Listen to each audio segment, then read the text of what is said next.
Hey y'all, welcome to Life on Helton Creek. My name's Darcy and we're in the garden today, giving you a little update on some of the plants that are growing and some of the luck I've had and some of the blessings I've had.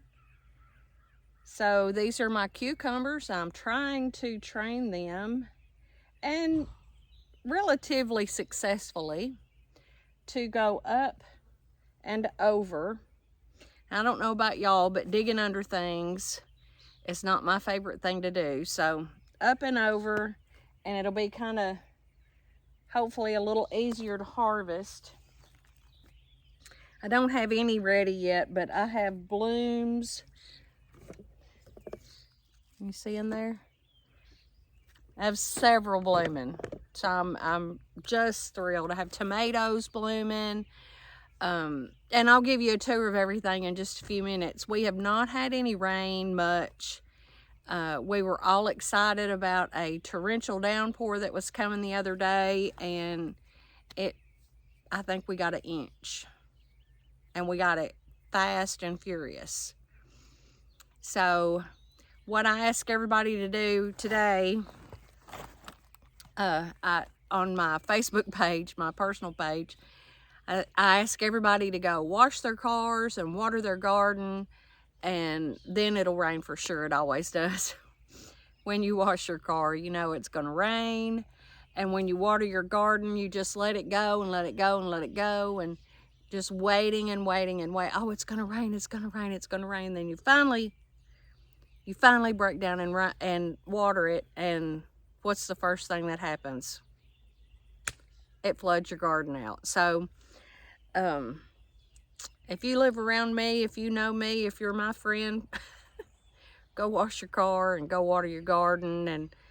And what else is it that makes it rain?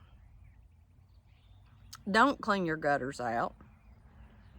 I had something else on there that it rains every single time you do it. But anyway, we need rain. Our creek is dry. The girls have finally settled down over the babies. Oh my goodness, y'all. I told Pa that the next time we wean calves, we're going to do it by the signs.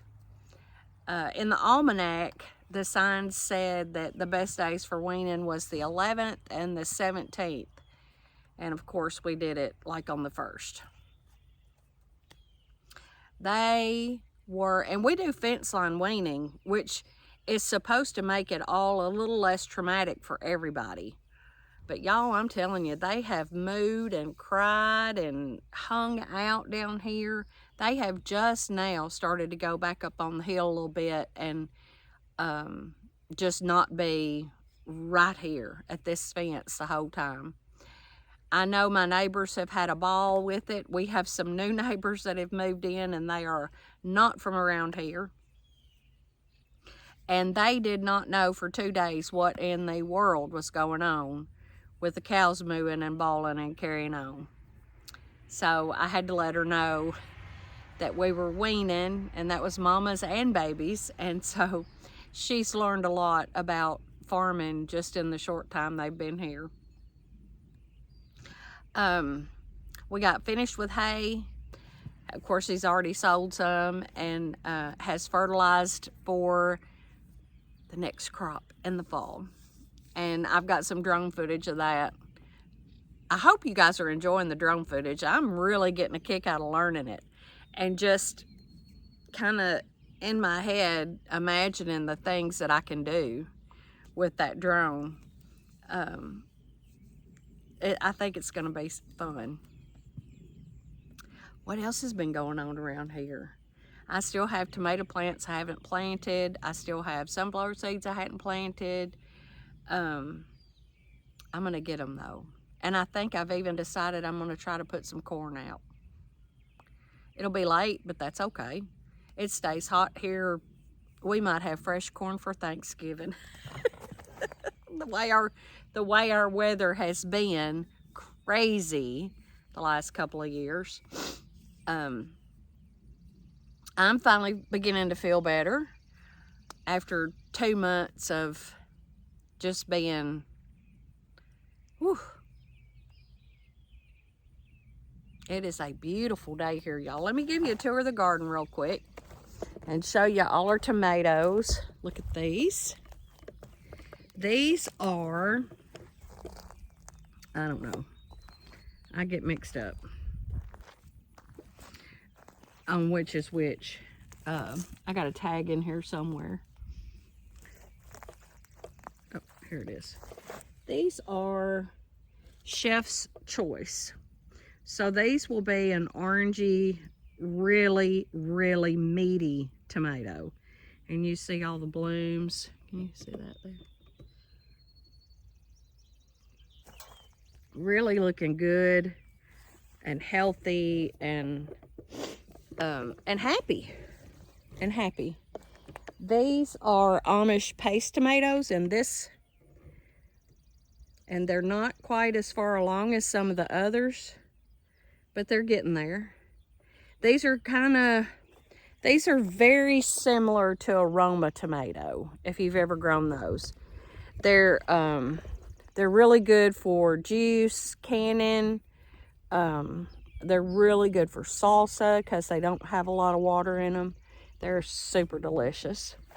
These are the ones that Josie and Tucker will come out here, and Anna will come out here and pick off the vine and eat standing right here.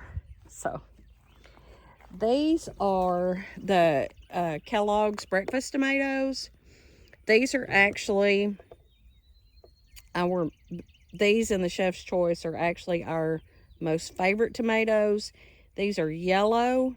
The acid is really low. It doesn't bother your mouth like new tomatoes. You know, sometimes new tomatoes will make sores in your mouth. And these Kellogg's, they're yellowish orange. They do not have a high acid content, but you can mix them with your red tomatoes if you're canning, and they just put such a great taste. Now, I made juice year before last, and I mixed the yellow and red together, and it made the best juice I've ever had in my life. And I made some for soups and chilies and some for drinking, and it was just amazing. The marigolds are in there, and they're getting overshadowed by the tomatoes, and I don't mind. Not at all. These are zucchini. They need a little water.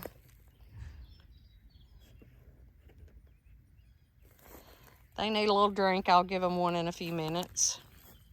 These are tomatoes, which you may know as cherry tomatoes, maybe. But we call them tomatoes, and they are growing very prolifically. As you can see, they're doing wonderful. Already have some tomatoes on. Look under here. Now, every one of these were, look how beautiful. I'm so ready for a tomato. These were all started in the greenhouse. And, you know, we've talked about this. You know, the brassicas really don't like the heat. But y'all, I want you to look how pretty they are. Look under there. They're really nice, aren't they? So I'm happy with them, even though, you know, a lot of people say you can't grow them. They don't like the Tennessee heat, but so far, so good. I still need to do something with those. These are hot peppers, and they are doing beautiful. Look at all the blooms. Just, oop. Look at all the blooms on there. They're doing fabulous. Sweet peppers, and I have a second sowing of these to do. And of course, this is the Brussels sprouts, and they're even holding their own and doing well in the heat. More zucchini, because yes, we love zucchini. So I have like 4 plants out. Oh, and I have my first, look, my first zucchini right there. I don't know if y'all have seen the magic of zucchini growth, but I will pick that purposefully There's another. So we will have 2 zucchini for supper tomorrow.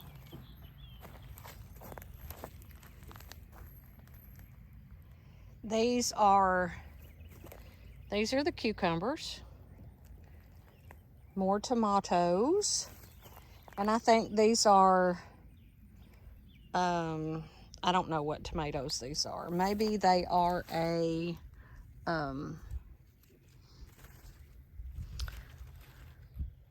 maybe they are a red of some sort. Oh, I hope. I don't know.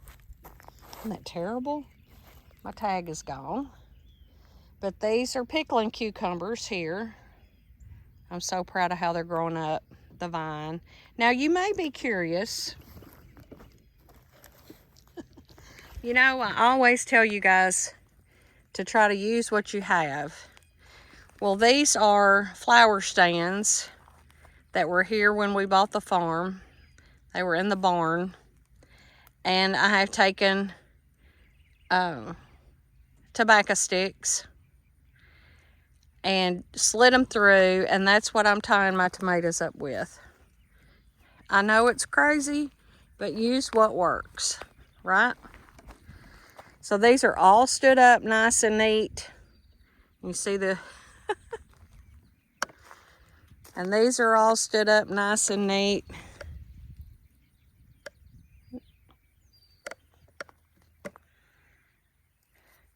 So let's, oh, there they are. Now look how much they have grown. We'll go over there in a minute.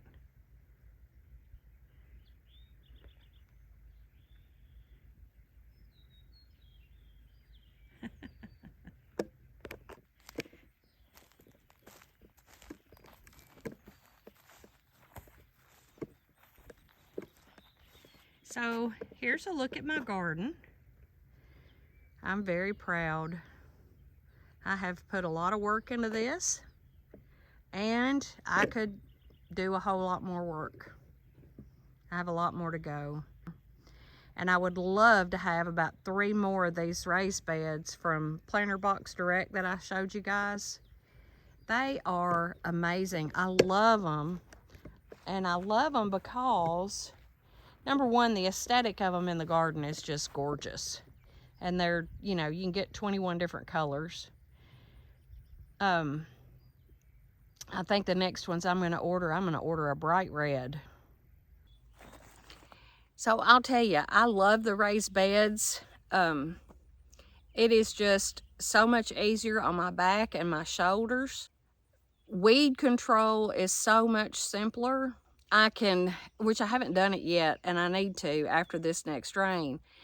But mulching is easier, to put the straw down and help with the weed control. Now, sure, I still want to put some things in the ground. Due to some health issues I've been having, I'm behind, of course. And I'm going to tuck this little guy in. And he, I hope, will take off right up. Uh-oh, maybe not. Okay, so I missed a couple of timelines, obviously, for planting. And then hay time hit, and we got our hay and fertilizing and all that done. So now I'm hoping that I can get some things, just some things planted in the garden, not a lot. Like I said, I love these raised beds. These things are awesome. And I've had questions from people about if they bowed in the middle or anywhere when I filled them with dirt and things. And y'all, they are sturdy as they can be. They're holding this up. Okay, this is leaned against it. And I filled it not to the top, but nearly to the top with soil. And it's done. I mean, there's no bowing or bending or sagging or anything. They've done well, and they help hold moisture. I'm sweating. They They hold moisture well, and there's really not any weeds in there except maybe what has the locust tree that I showed you guys. You know, the seeds that the birds drop, I can't do anything about those, but it's virtually weed free. And what work I've done pruning and just kind of training them up has been so simple. I sit on a 5-gallon bucket, or I stand up and I just tuck them in, and I do my suckering on the tomatoes and all of that, and it just does amazing. I'm really enjoying the raised beds. And honestly,